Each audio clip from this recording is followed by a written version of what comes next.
नमस्कार दोस्तों, मेरा नाम है डॉक्टर सुनील पाटीदार और मेरे इस YouTube channel doctor Patidar homeopathic centre में आपका बहुत बहुत स्वागत है। दोस्तों, आज हम एक टॉपिक को डिस्कस करेंगे और आज का हमारा जो टॉपिक है वह है एलर्जिक राइनाइटिस। काफ़ी लोग एलर्जिक राइनाइटिस की समस्या से पीड़ित रहते हैं और आज हम इस टॉपिक को डिस्कस करेंगे। दोस्तों, मैंने पहले ही इस टॉपिक पे कई सारे वीडियोस बनाए हुए हैं जिसको आपने काफ़ी पसंद किया है।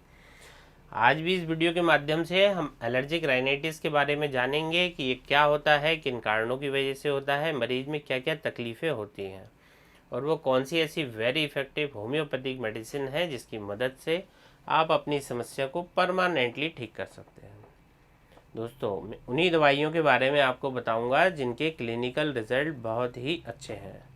वे कौन सी दवाइयाँ हैं, क्या उनके डोजेज़ हैं, कब आपको रिपीट करना है, कब तक दवाइयाँ लेनी है, सारी जानकारी आपको इस वीडियो के माध्यम से मिलेगी। आइए दोस्तों, वीडियो को शुरू करते हैं और आज का जो हमारा टॉपिक है दोस्तों, सबसे पहले जानते हैं कि एलर्जिक राइनाइटिस क्या है। इस कंडीशन में दोस्तों नाक के अंदर की जो लेयर है, जो म्यूकस मेम्ब्रेन है, उसमें इन्फ्लेमेशन हो जाता है, उसकी सूजन आ जाती है। ये किसी एलर्जेंस के कारण हो सकता है। एलर्जेंस जैसे कि डस्ट हो गया, मोल्ड हो गया, पोलेंस हो गए, स्मोक आदि के कांटेक्ट में आने की वजह से आपको ये समस्या आ सकती है। दोस्तों, अब हम जानते हैं एलर्जिक राइनाइटिस होता क्यों है। आपको एलर्जी तब होती है जब बॉडी का जो इम्यून सिस्टम किन्हीं चीज़ों के लिए ओवर रिएक्ट करने लगता है, जो ज़्यादातर लोगों में परेशानी का कारण नहीं होता।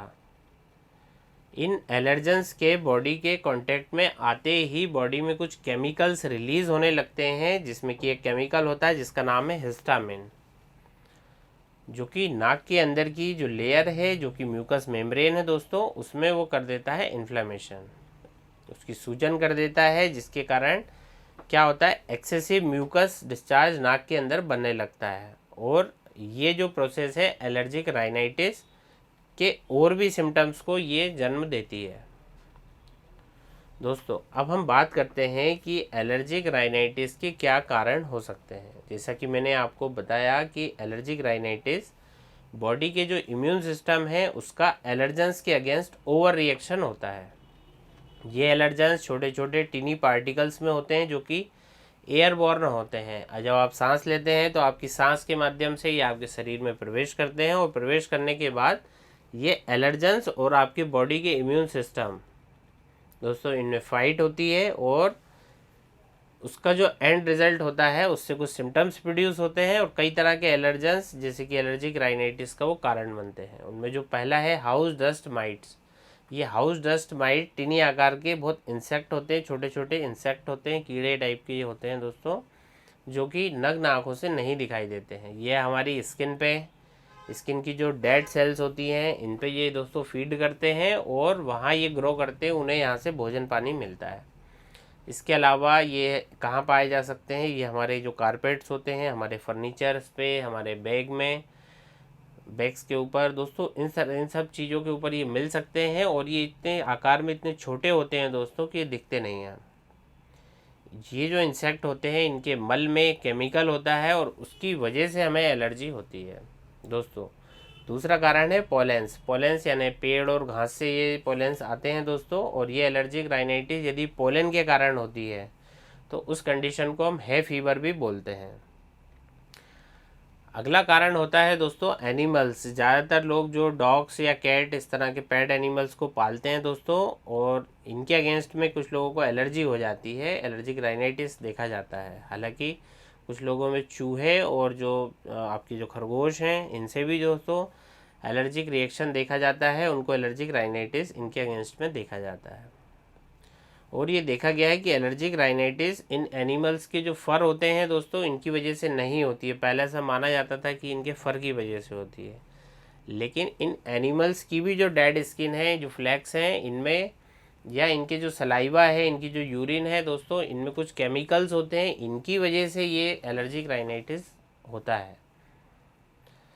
इसके अलावा दोस्तों जो डस्ट होती है, धूल किसी भी फॉर्म में हो सकती है, स्मोक जो धुआं होता है, पोल्यूशन होता है, ये सब भी कारण बनते हैं अपनी एलर्जिक राइनाइटिस के। दोस्तों, अब ये सवाल हमारे दिमाग में आता है कि कुछ लोग एलर्जेंस के प्रति ओवर सेंसिटिव होते हैं और कुछ नहीं होते हैं। हालांकि इस सवाल का जवाब अभी तक मेडिकल साइंस में पूरी तरीके से नहीं मिल पाया है, परंतु ये देखा गया है कि यदि आपकी फैमिली में एलर्जी की हिस्ट्री रही है तो आपको एलर्जी होने की संभावना बढ़ जाती है। इस कंडीशन को हम बोलते हैं एटोपिक एलर्जी। दोस्तों एटोपिक में मतलब क्या होता है कि आपको एलर्जिक राइनाइटिस यदि आपके परिवार में किसी को, तो आपको औरों की अपेक्षा इसके होने के चांसेस ज़्यादा बढ़ जाते हैं। इसके अलावा एलर्जी को डेवलप होने के लिए इन्वायरमेंटल फैक्टर्स का भी काफ़ी रोल रहता है। दोस्तों ऐसा देखा गया है कि यदि कोई बच्चा यंग एज में, यदि किसी बच्चे को लॉन्ग टर्म के लिए आप ऐसे एक्सपोजर में रख देते हैं जहाँ पे स्मोक बहुत ज़्यादा है, डस्ट बहुत ज़्यादा है, तो उसको लेटर ऑन जाके उस बच्चे में एलर्जी डेवलप होने के चांस बढ़ जाते हैं पॉल्यूशन की वजह से।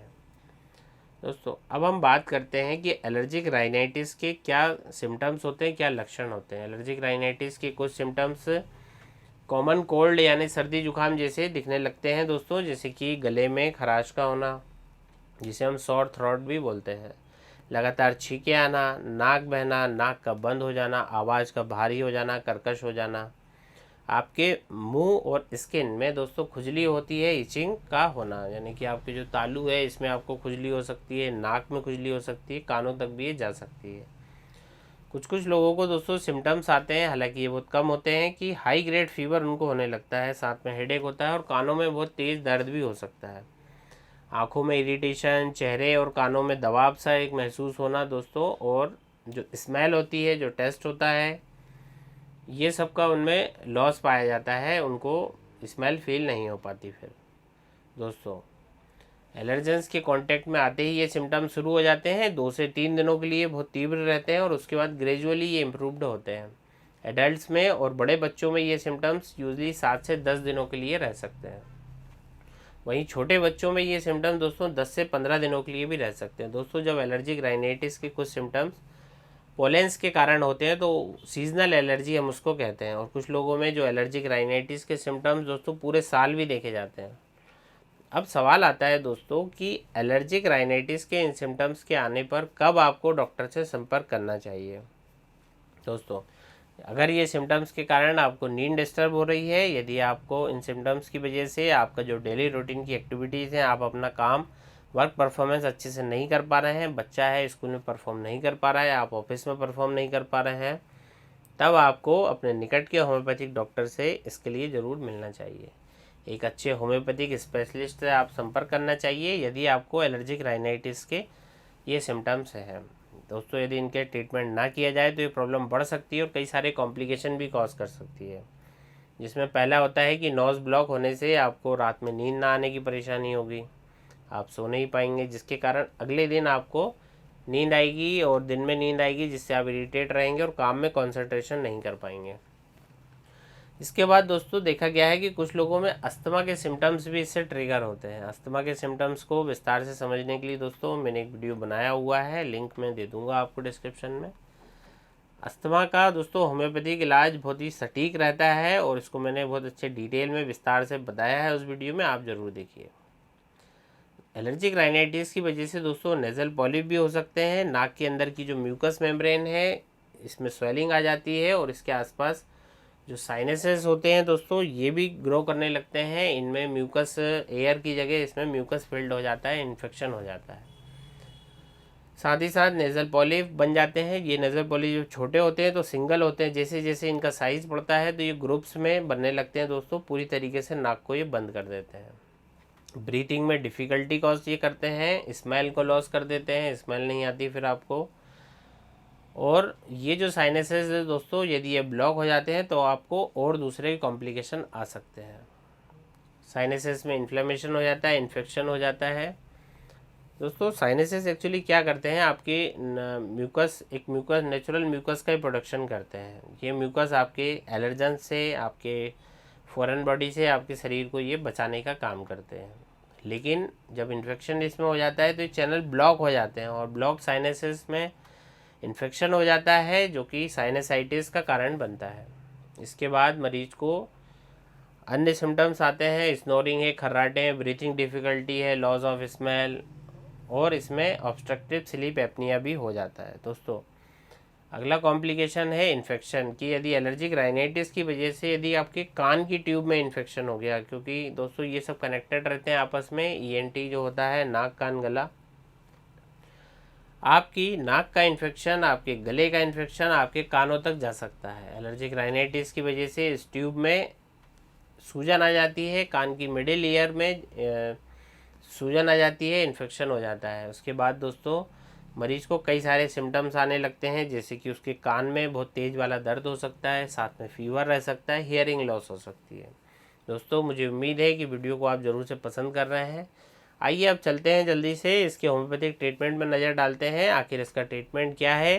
तो दोस्तों जो हमारी पहली दवाई है वह है हिस्टामिन 30। इसके बारे में आपने बहुत ही कम लिखा या पढ़ा होगा। दोस्तों बहुत ही इंपॉर्टेंट मेडिसिन है एलर्जी के लिए, हर तरह की एलर्जी के लिए हिस्टामिन बहुत ही उपयोगी एक दवाई है दोस्तों। चाहे वह एलर्जिक राइनाइटिस हो, चाहे एलर्जिक साइनसाइटिस हो, या फिर अस्थमा हो, एलर्जिक अस्थमा हो। स्किन एलर्जी में, खुजली और नेज़ल एलर्जी में आपको बहुत ही इफ़ेक्टिव ये रिज़ल्ट देती है। दोस्तों जब इस मेडिसिन को आप लेते हैं तो ये तुरंत आपके ब्लड से हिस्टामिन नाम के केमिकल को कम कर देती है, जिसके कारण एलर्जी के सिम्टम्स हैं उसमें काफ़ी आपको तुरंत आराम मिल जाता है।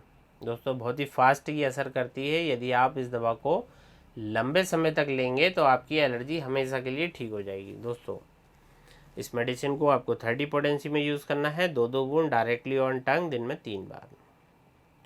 अब हम बात करते हैं नेक्स्ट मेडिसिन की, वो है दोस्तों R84 ड्रॉप। ये डॉक्टर रेगवेक कंपनी जर्मन की एक पेटेंट मेडिसिन है, एलर्जिक राइनाइटिस में यूज़ होती है। यह एलर्जी आपको स्मोकिंग से हो सकती है, डस्ट से हो सकती है, पोलन ग्रेन से हो सकती है, या किसी पर्टिकुलर फूड मटेरियल या ठंडी खुली हवा में जाने से।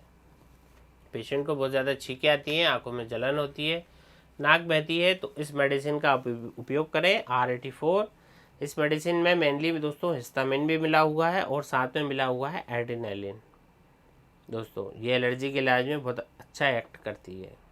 आप इस मेडिसिन को कैसे यूज़ कर सकते हैं, आपको 1/4 कप पानी लेना है, सिंपल या गुनगुना, उसमें 20 बूंद आपको मेडिसिन का मिलाना है। दिन में 3 से 4 बार आप इसे यूज़ कर सकते हैं। क्रॉनिक केस में 3 मंथ तक आपको यूज़ करना है। पहले महीने दिन में 3 बार, सेकेंड मंथ में आपको 2 बार, थर्ड मंथ में आपको इसको 1 बार यूज़ करना है। फिर धीरे धीरे आपको इसको बंद कर देना है। इसके बाद अगली हमारी जो दवाई आती है दोस्तों वह एलर्जिनॉल C ड्रॉप, और एलर्जिक राइनाइटिस के लिए ये बहुत ही इफ़ेक्टिव रिजल्ट ओरिएंटेड दवा है। इसका मैं क्लिनिक्स में बहुत ज़्यादा उपयोग करता हूँ, बहुत ज़्यादा मैं इसको प्रेस्क्राइब करता हूँ, बहुत ही अच्छे रिजल्ट मुझे देखने को मिलते हैं। यह दवा दोस्तों सेंट जॉर्ज कंपनी का एक पेटेंट फार्मूला है जो पर्टिकुलरली एलर्जिक राइनाइटिस के लिए यूज़ किया जाता है। इस दवा को आपको 20-20 बूंद 1/4 कप पानी में उसी तरह दिन में 3 बार आपको प्रयोग करना है।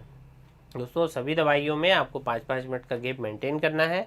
दिन में 3 से 4 बार आपको यूज़ करना है। सिम्टम्स कम होने पर आप इसको दिन में 2 बार भी यूज़ कर सकते हैं, और फिर आप इन दवाओं को बंद भी कर सकते हैं। आप देखेंगे कि अगले 2 से 3 महीनों के अंदर ही आपकी सभी दवाइयाँ लगभग बंद हो गई हैं। आपकी एलर्जिक राइनाइटिस की अब कोई समस्या आपको नहीं रह गई है। दोस्तों आशा करता हूँ कि आप अब अच्छे से समझ गए होंगे एलर्जिक राइनाइटिस के बारे में। दोस्तों ये वीडियो काफ़ी लंबा हो गया है, लेकिन वीडियो में बताई गई दवाइयों को आप ज़रूर से प्रयोग करें। यदि आपको या आपके परिचित में किसी को एलर्जिक राइनाइटिस की समस्या है तो दोस्तों उन तक ये वीडियो शेयर करें। चैनल को नहीं सब्सक्राइब किया है, सब्सक्राइब कर लीजिए। दोस्तों अब मुझे दीजिए इजाज़त। मैं डॉक्टर पाटीदार, धन्यवाद।